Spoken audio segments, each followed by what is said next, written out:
হাদিসে কুদসিতে আল্লাহ বলছেন, ইয়াবনা আদম, হে আদম সন্তান, ইন্নাকা লাউ আতাইতানি বিকুরাবিল আরদি খাতায়া, তুমি যদি আমার কাছে পুরো পৃথিবী সমান পাপ নিয়ে উপস্থিত হও, সুম্মা লাকিতানি লা তুশরিকু বি শাইআ, কিন্তু সেই পাপের মাঝে শিরকের পাপ না থাকে, লা আতাইতুকা বিকুরাবিহা মাগফিরা, তাহলে পৃথিবী সমপরিমাণ ক্ষমা নিয়ে আমি তোমার কাছে উপস্থিত হব। সুবহানাল্লাহ।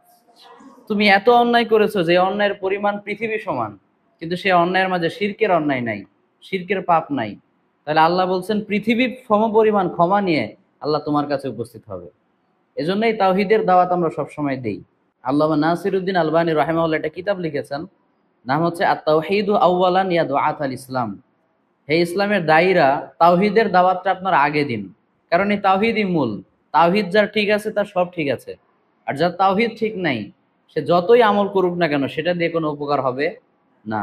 আল্লাহ রসুল সাল্লাল্লাহু আলাইহি ওয়াসাল্লাম মুআয ইবনে জাবালকে যখন ইয়ামানে পাঠাচ্ছিলেন, তখন তাকে বললেন, ইয়া মুআয, ইন্নাকা তা'তি কওমান মিন আহলিল কিতাব, ফালিয়াকুন আউওয়ালু মা তাদউহুম ইলাই শাহাদাতা আল্লা ইলাহা ইল্লাল্লাহ ওয়া আন্না মুহাম্মাদার রাসূলুল্লাহ।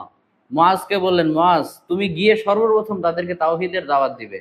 তারা যদি তাওহীদটা মেনে নেয় এরপর নামাজের দাওয়াত দিবে, কিন্তু সর্বপ্রথম কিসের দাওয়াত?